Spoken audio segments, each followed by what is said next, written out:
Namaste. I'll go and get coffee.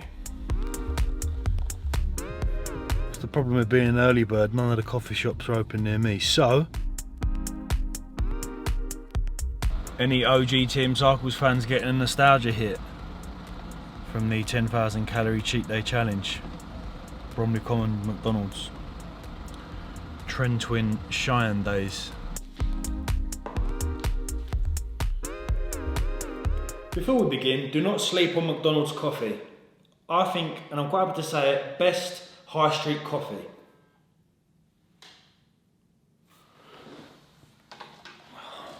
Excuse me.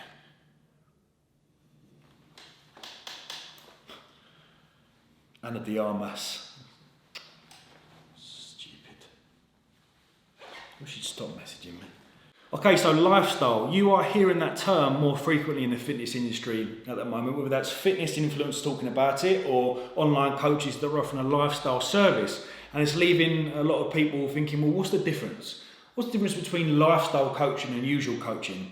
Now, my interpretation, the best way that I can describe it is a slightly less rigid approach to achieving your physique goals.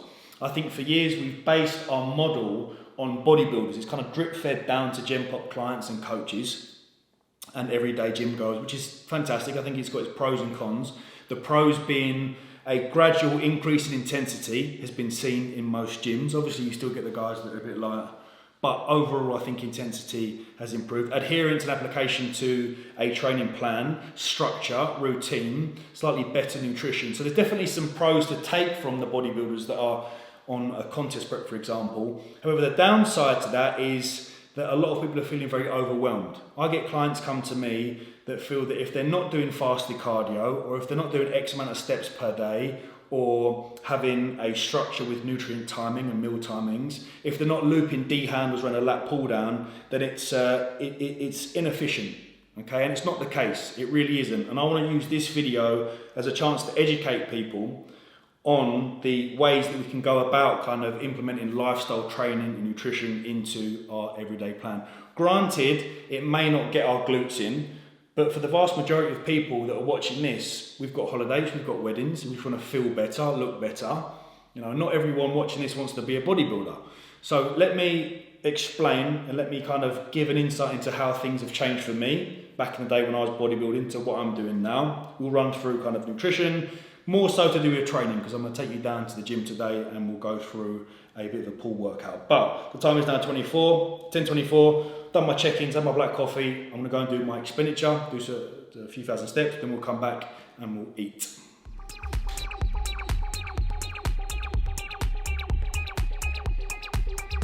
Okay, let's discuss cardio and expenditure from a lifestyle point of view. This is going to be difficult because my mouth's watering.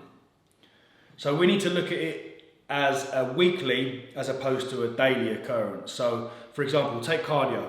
If I have set 1,000 calories of cardio for myself on a weekly basis, the amount of cardio that I do can vary depending on when I want to do it, if I've got time to do it. So for example, I could spread my 1,000 calories through 4 250 calorie sessions. I could even do those fasted. Some days I wake up and grab a coffee and I want to go into the gym fasted, come back home, work.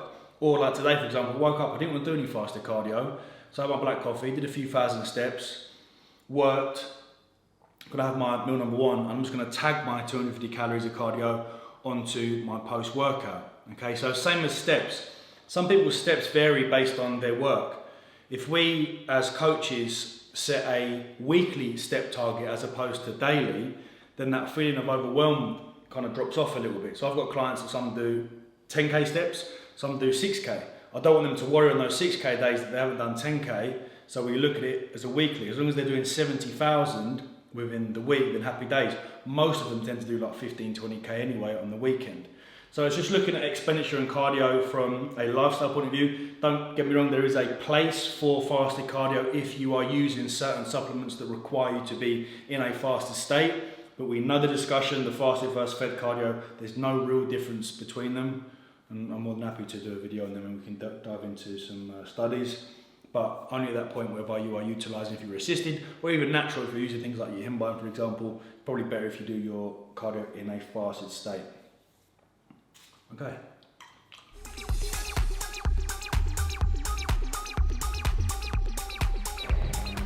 Okay, we're at the Feel Good Factory. Come and say hello, Dan.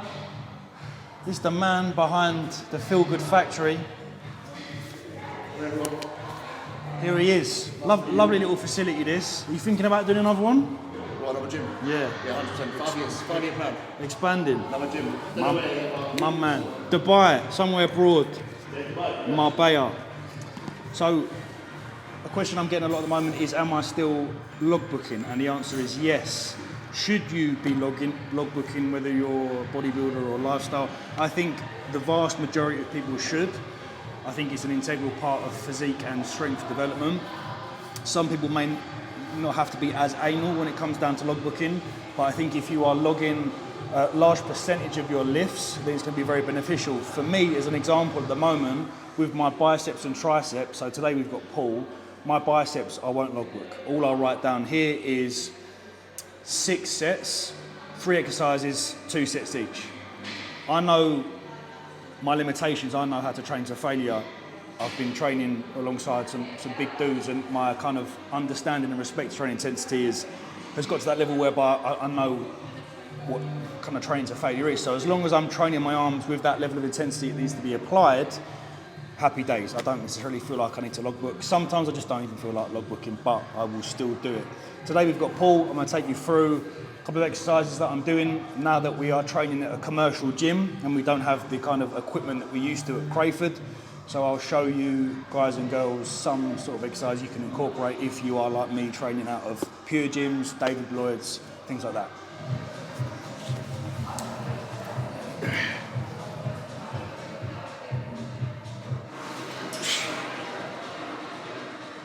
One thing I've noticed when working with more lifestyle clients is their lack of time.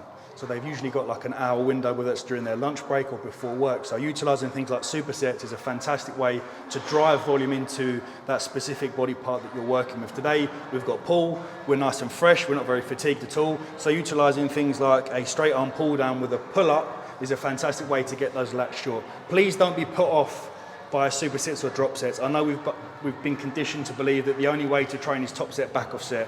Okay, that bodybuilding mantra, that anything outside of that is ineffective. Our way around that is kind of understanding that level of intensity is applying a certain stimulus. So we'll, for example, do 3 lots. We'll increase our volume within that kind of superset to get around that potential argument of, well, top set and back off set is more superior. But Dorian didn't do it. Dorian didn't do it. Well, I want to talk about a couple of things that we should be doing regardless of our training experience or where we're at in our physique development journey, whether we're with bodybuilders or just gen pop clients, and that's utilising things like dual ropes or D handles or cuffs. Now, ideally, using dual ropes for things like tricep extensions and straight arm lat pull downs is fantastic. If you're in a commercial gym and you've got people thinking, fucking hell, why is he using 2 ropes? If you go onto 1mr.shop, which is Josh Bridgman's page, he's created a fantastic product whereby he's basically took one of these and extended it. Now, the reason why that we do that is because on the screen you can see the comparison between me using 2 ropes as opposed to 1 for a straight arm lat pull down. The ability to get my hands past that midline of my body and get my lats short is far more effective with 2 ropes as opposed to 1. It's the same sort of thing that you see in a lot of gyms up and down the UK is people doing tricep extensions like this. Internal rotation of the shoulders, trying to get those triceps nice and short. The 2 ropes allows us to keep those shoulders depressed and retracted and get those triceps into a shortened position. Okay, so don't be afraid to use things like dual ropes or elongated ropes, D handles and cuffs. Just because Dorian Yates didn't do it doesn't matter, we're in a new age now. So stop using that weird excuse. All right, so we talked about being a bit more creative with exercise selection now that we're training out of commercial gyms. We're not in Crayford anymore, so we lose out on that lovely Nautilus pull-down machine. That's absolutely fine. All we require is a cable stack, a D handle and a bench. With the bench, we want to set it up on a slight incline. We don't want it too upright because 1, gets in the way of the cable, and 2, it gives us that inability to create that stable base and extend our opposing arm. So slight incline, nice stable base start with the feet, knees at 90 degrees. That opposing arm is being planted on that pad, very similar when we're doing things like DY rows. Grab your D handle, neutral grip position. Again, using that stable base without it, you're kind of having to focus on engaging the torso, keeping upright. All gets a little bit messy, so planting that hand on the top of the bench. Thinking about the elbow more in like an arch as opposed to just straight. Shout out to Lou for that one on Instagram for envisaging that arch. So imagining the elbow going as so. What we don't want to do, we see a lot of the time when individuals kind of use this particular setup, is butcher it by twisting the torso. When we understand the lats wrap around those ribs, we need to ideally keep that elbow as close to the ribs as possible, because when we get into that twist position, the elbow and the path is going away and becomes a very ineffective way to target those lats. So that's the D handle unilateral. If again you're pressed for time, as we mentioned at the beginning of this video, feel free to loop these two handles around an EZ bar and go dual. I just tend to prefer unilateral work because it allows me to kind of align my wrist, elbow and shoulder. I found the most or the best back development when I do a lot of my back work unilaterally.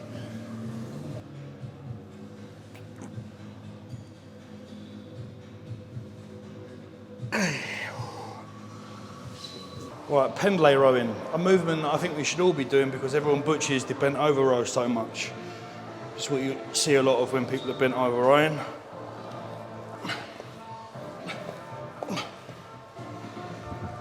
Say no to bent over row, say yes to Pendlay Row. Right, so the Pendlay Row is one of my favourite back movements. I tend to program this at 3 sets of 6. You're not doing top set, back off set? You are a scumbag. So if you are having problems with short limb length, I say it as if some days you've got long limbs. If you've got short arms and find that when you are Pendlay rowing, you're rounding your back, then just bump these plates up with a plate or two underneath. Okay, luckily I have, my wingspan is longer than my height. Hence why I was an animal, a butterfly. So feet shoulder width apart, overhand grip on this one. What we need to ensure and what we're doing is keeping that upper body parallel to the floor. Squeeze those lats, so I'm in this position, keeping that spine nice and neutral. Squeeze the lats and drive up into that sternum.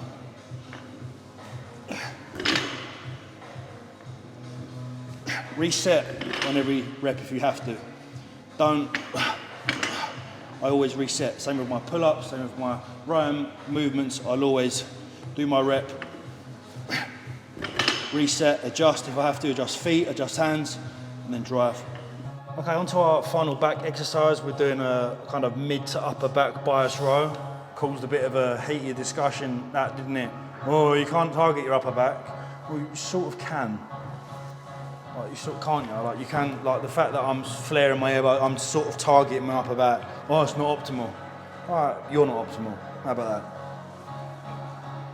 Do you go out? No, that's not optimal. You ever been to a rave? No, well that's not optimal. Have you ever been to DC10 and watched the sun rise at 6 AM? Well, that's not optimal. Am I going to get cancelled for that? For being muggy? I'm sorry. I'm sorry. Sorry about that.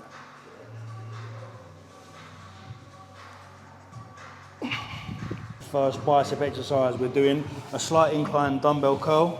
A lot of people think that the biceps are in their lengthened position when they just rest their hands and their arms down to their side, but if we allow them to drop past our body a little bit, we can get a little bit more length. So if the bench is out of use at David Lloyd, what I'll do is I'll jump on an incline chest press, like a barbell, remove the barbell. I've got my makeshift incline bench. Tend to also prefer doing these single arm as opposed to two. I've always found dual dumbbell bicep curls really uncomfortable. I can align a little bit better, shift my body weight to one side when doing single arm. Okay, so when curling, to begin with, you can sort yourself out in the mirror, sort yourself out. Length. This is like a Nigella Lawson clip. Ideally, use the mirror to your advantage.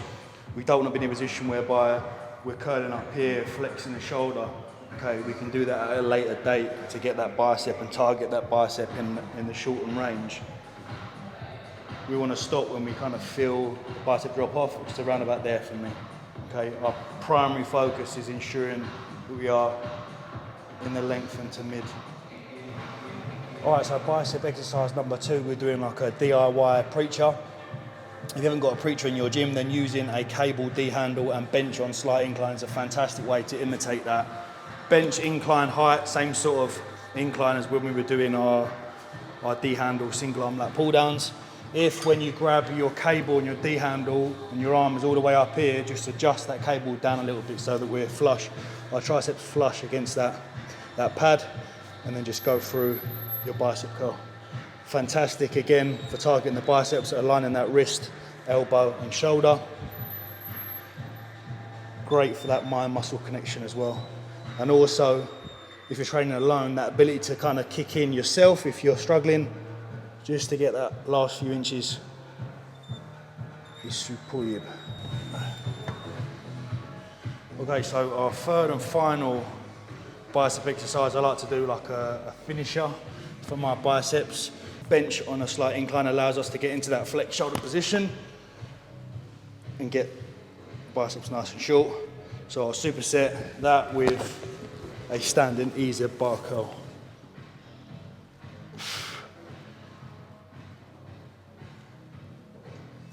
I've just had a 3-hour nap. That's 2 sleep cycles. My body's, you know when your body's telling you something? I haven't had a deload in ages. I suppose in my mind, because I'm not training with as much intensity, I'm like, I don't need to deload. But probably from a volume perspective, an exertion perspective, with me doing more Metcon, like WOD work, 1 run, 1 swim, 1 cycle a week, I should be deloading a little bit more frequently. Also, as I'm not assisted as well. So, hope you enjoyed the video. I just wanted to kind of give a little insight into like how I'm training at the moment and how things have changed. I think one of the biggest areas for me, as I mentioned, is intensity. Back in the day when I was with Josh and Joe, I'd say intensity levels were probably about 100%. Now they're still high, I'd probably say about 85 to 90, because I'm implementing more kind of whole sets as opposed to like top set, back off set. There's a lot more volume going through the body at the moment. Doing a lot more running, swimming, cycling, a lot more Metcons and WODs and things like that, which I'm really enjoying. Training enjoyment is so high at the moment, which is fantastic. I think because I'm very, very goal orientated, once I've got this Ibiza cut and once I'm in like happy with my condition, I think something like a triathlon for me would be like the goal. I think it would be definitely something that I'm really interested in doing. And I think documenting that particular process, like first time triathlon, would be amazing. But just trying to think of other things that's changed a little bit. Probably the frequency of exercise selection. You know, the fact that I'm not logbooking certain movements. I'll vary those. I'll definitely marry myself to like a hip hinge, a press. There are some movements that stay like consistent for the 12-week block that I'm in. But things like biceps and triceps, as I mentioned earlier in the video, I'm not logbooking those, so it's just a case of training them to failure, training them very, very hard. Things like lateral raises, different variation of lat pull downs, I'll find myself kind of switching more frequently. That's about it really, like nothing hugely has changed by the things that I've mentioned. But yeah, if I think of anything, I'll be sure to comment on them. The artwork's in now, so house tour pending. Try and get the house tour done in a couple of videos time. The next video I want to do is alcohol and training, because it's quite, you know, we're getting into summer now, and I want to kind of detail how you can still go out on Saturday and not muck up all the work that's been done during the week, and also not muck up your physique goals. All right, I'm gonna go for a walk, and I shall see you very soon. Thank you for watching this video. Thank you for Dan. Thank you to Dan for letting me film at Fieldwood Factory. It's a fantastic little facility. We'll be down there a lot more frequently as well, getting some content, which is cool. Spot on. I'll see you very soon. Thank you again, man. Much love.